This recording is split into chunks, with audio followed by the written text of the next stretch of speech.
So, Elvie, your single My Boy recently became your first number one. I know you originally wrote this song back in 2016 with Lee Starr, Nick Columbia, and Russell Sutton. The message of the song clearly very much relates to your own stepson, Caleb, but I'm led to believe that the writing of this song was fundamentally born out of a Facebook post you received from a friend's stepmother. Yeah, she sent me a post the night before we wrote it, actually. A friend of mine's stepmom sent me a post that said, I don't have a stepson. I have a son that was born before I met him. And I was like, dang, man, that really just kind of hit home with me. And we were talking about it, and we ended up just sitting down and getting after it. And yeah, it was 5 years ago, June 31st, I believe, is when we wrote it. Wow. With My Boy now having been written 5 years ago, I'm led to believe that whenever, it was put to you to release this as your first single, you were initially a wee bit reluctant. Yeah, just because, I feel like My Boy definitely shows the best side of me and of the better parts of me as a person. And I didn't know how foundational it was and who I am until it got out there in the world. And I, started experiencing it and seeing other people experience it. And I was like, man, really at my core, this song is everything about where I come from. This is the values and the principles that I was taught from an early age from my family and stuff. And it's all the same. It's just, to love people, and that's what this song was about. It's about loving a child. And in this particular case, a child that had a way different life experience than I had, but I welcomed the challenge. And not only that, but it was something that I really needed in my life at the time to make some changes. So I know My Boy initially went viral on Facebook a number of years ago, and then it sort of died off. And then last year, it clearly became massive on TikTok. Social media has really changed the potential for crossover audience. People who perhaps in the past would just listen to like Ariana Grande and Maroon 5 are now listening to yourself and Luke Combs. Have you always been fairly social media savvy, or have you found this whole experience quite eye-opening? I wouldn't say that I've been social media savvy as much as I've just tried to engage.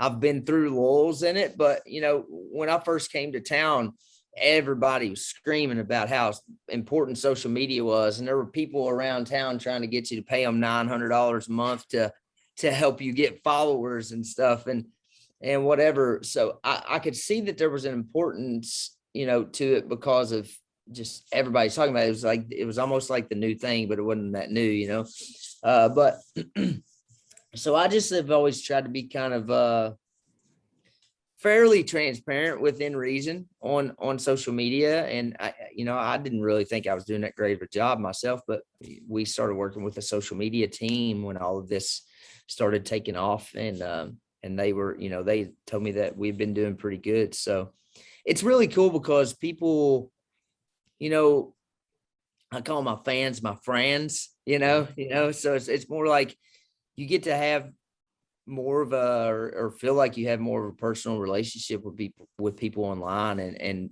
for the longest time, if you were a fan of an artist, I'm a fan of artists, and it's cool to just be able to get on and see like how they live their day-to-day life sometimes, or like what they do for fun. And you used to have to like pay for that stuff, and now you can just get on Instagram or Facebook or TikTok or whatever. So yeah, not too social media savvy, but definitely just tried to stay in the game, if you will. So back in April, you released a 6-track EP called Country Roads, and now you're releasing the debut album Backslider on the 29th of October. Now, I noticed that you were involved in the writing of all 15 songs on this album, which, listening to it, what really comes across is this genuine authenticity. By the time you get to track 15, you feel like you really have, who you are as an artist and as a person. Whereas, I listen to, like yourself, I listen to enough country albums these days that are just jammed with cliche. And sometimes you get a vibe that an artist is almost trying to project an image of who they want to be as opposed to who they actually are. But with you, there's no sugarcoating. You're singing about everyday people living their everyday lives.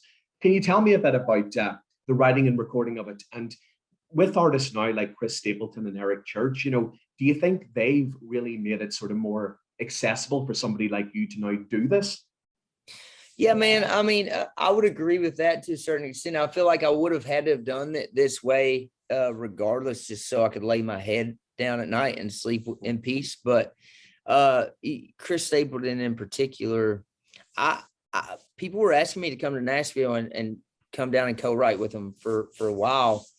And I couldn't come down here because, nothing against what anybody else is doing, whatever. We're all doing this to try to do something that we love and make money at it. I get it, and try to take care of ourselves and be happy with our job. I get that. But I didn't really resonate with what was going on here at the time when people were trying to get me to first come down here. And it seemed like it was the only thing that was working. And then Stapleton and Justin Timberlake did the CMA performance together. And it was really cool to see like two completely opposite ends of the spectrum on stage together, and it came together and worked so well. And as soon as that was over with, man, my buddy who had been trying to get me to come down here with him called me and said, "Hey man, you reckon it's time to go to Nashville now?" And I was like, man, there might've been a door open there. And sure enough, I came down I believe that was on a Friday, the CMAs were maybe. And I came down the following week for my first time. And then since then, man, I think that did open a lot of doors, because you've seen a kind of a difference in our genre. Not that it's shifted from one thing to another, but that our genre has kind of became very open to whatever you can bring to the table. There's a chance for you here. You can be on the very poppy side of things, or you can even go on the folkier side of things, and somewhere in the rock, whatever can kind of work within country music. And country music's never really been about what the music sounds like as much as what it's talking about, right? And for years and years and years, people have said, "Oh, he's not country. He's not country." Johnny Cash, Merle Haggard, Willie Nelson, all these people. So yeah, there's definitely been some doors opened up because of people like Chris, Luke, Riley Green, Morgan Wallen. There's all kinds of avenues that you can come down within country music these days.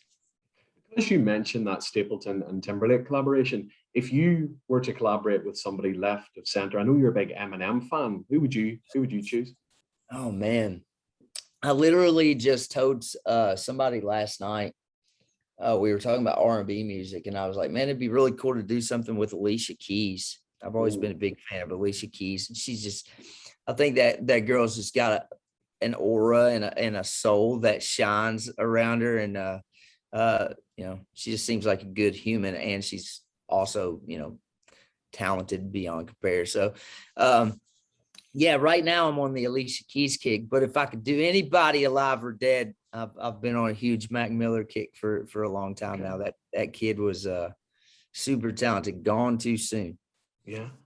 Now, again, listening to the Backslider album, what really initially struck me is just how well produced it is. It sounds glorious. There's even a live energy that's been captured, which is very, very difficult to do. And your delivery as a vocalist, I was hearing like shades of Steve Earle, Kip Moore. I even heard a wee bit like Morgan Wallen. Maybe it's because of where in the world you're from. I don't know. But working with producer Oscar Charles, what do you think he's been able to capture and bring out in your sound? Man, he's just a pissed off, super talented kid that's got something to prove, and I love it about him, man. He loves music. He is very much a purist when it comes to music, and he's just super talented. He's very multifaceted. He can play a lot of different instruments. He hears a lot of things. And me and him, we can fight and argue like cats and dogs, but we always end up trying each other's ideas when it gets down to brass tacks. And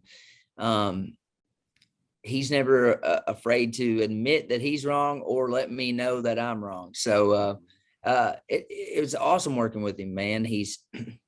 I'm super proud to have Oscar on this project, and Oscar also brought along a guy named Jordan Rigby, who was our engineer and helped mix on all this stuff.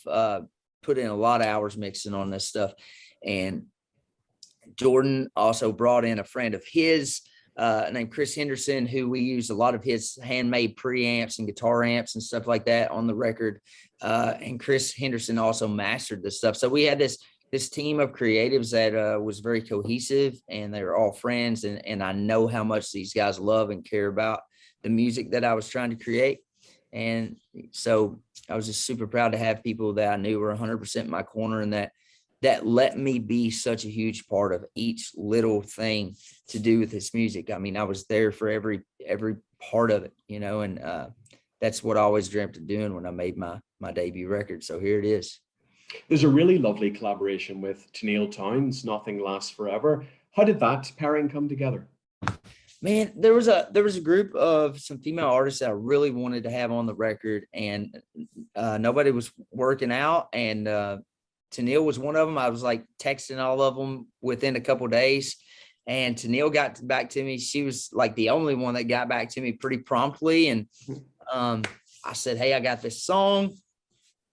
I think you would sound killer on it." I sent her the rough mix of it.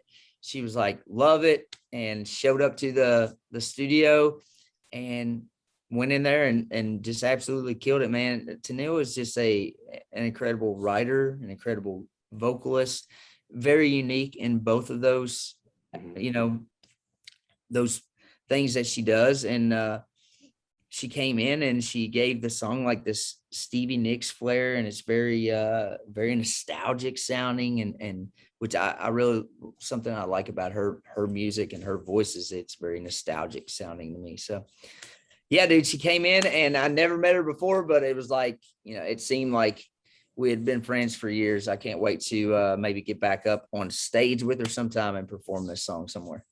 So you're originally from, is it Caneyville, Kentucky?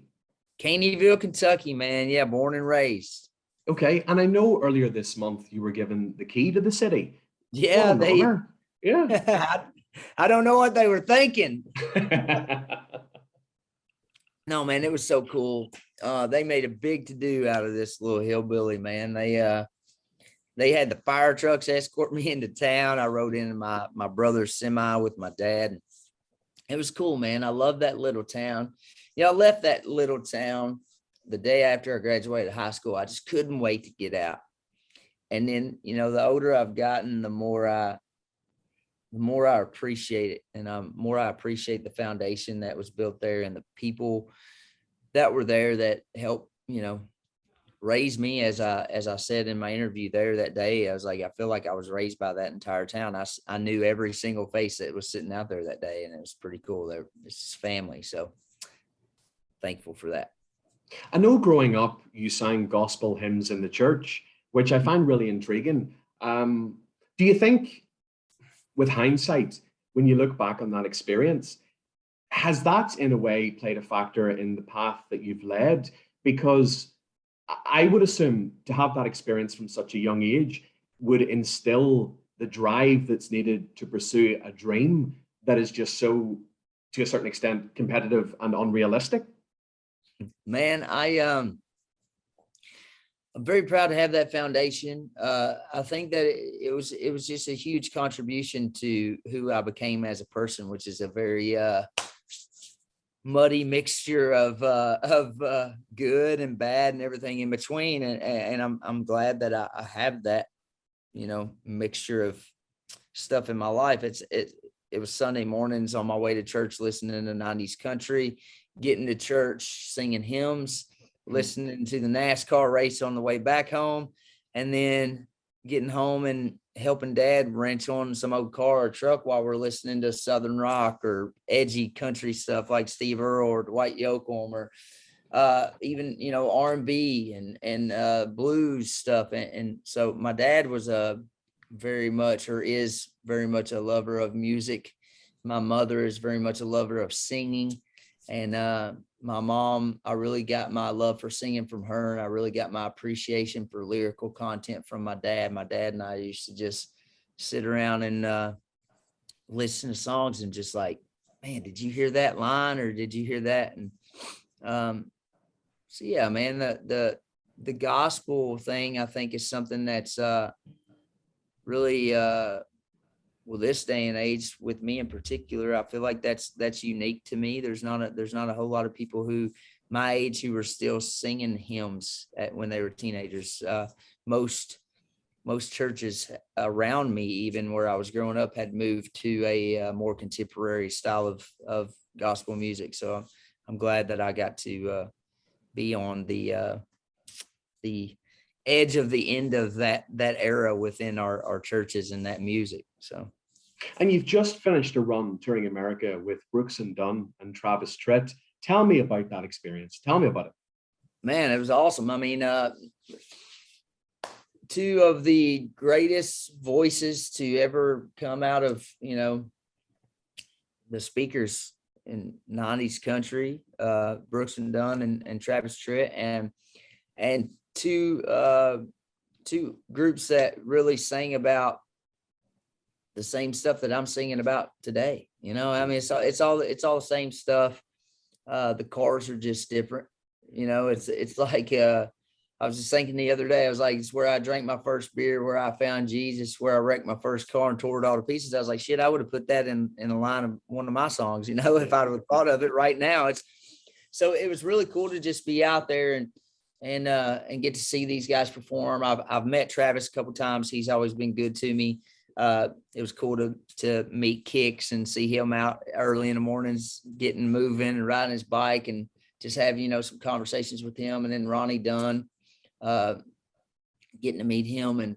And since then I've talked to Ronnie since the tour a little bit, and found out that me and him have a lot in common, about where we come from, and our religious backgrounds, our parents, what they did and who they were as people. And so it's cool to get to meet your heroes and them not let you down.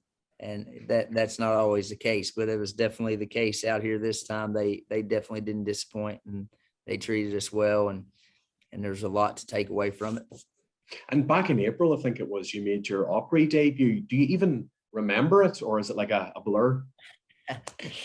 Man, I remember the day pretty well, because we got to be one of the first artists that they filmed the entire day. So it was so awesome to be able to have that. I have this video I can always go back to and watch if if my memory does get a little fuzzy. Dude, my favorite part of that entire day was that my wife was there. So, which I very much credit my wife for me being able to do what I'm doing. And she's very responsible for my success. So I got to bring my wife out. And the first time I stepped into the circle with my wife. Which, a lot of people think if you're not a musician, then you shouldn't step in there. But if it wasn't for her, then I wouldn't have been there. So she got to share that moment with me, and it was incredible. Now, the playing part, I don't remember much of that night. That was definitely a blur. I remember feeling like when I walked off stage that I just had the time of my life. So I wasn't, if there were any bad screw ups, I didn't remember. Speaking of your wife, in July, yourself and Mandy, you welcomed a baby girl you've named Zaylin Journey Payton. I know you actually delivered her yourself. Yeah. How has, her coming into the world, how has that changed things? It must be, as a songwriter, incredibly inspiring. Man, it is definitely, it has made my world so much better, and it has completely wrecked my world in so many ways. It is such a struggle right now. I don't want to sound ungrateful for all the amazing things that are going on in my life within my career, but dude, I want to be a dad so bad. I want to be there every moment, and I'm not able to be. So it's just tough, man. It's tough right now. I love that little girl so much. It's such a cool thing. Having a little girl is so much different than having a little boy. And they're both really awesome.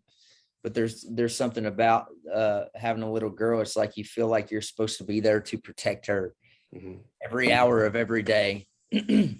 But she's growing so fast, and it's cool seeing Caleb, my boy, interact with her. Like he's super responsible with her. Like he was feeding her the other night on the couch, and just like you don't really have to ask him to do anything. He just helps my wife, and so I've seen him grow a lot since she's been here and everything. It's just it has changed all of our lives in so many different ways. I'm so glad that I got to experience this part of being a father. I missed out on this with my boy because he was 5 when I met him. So I feel like I've been super blessed to be able to get to experience this as well.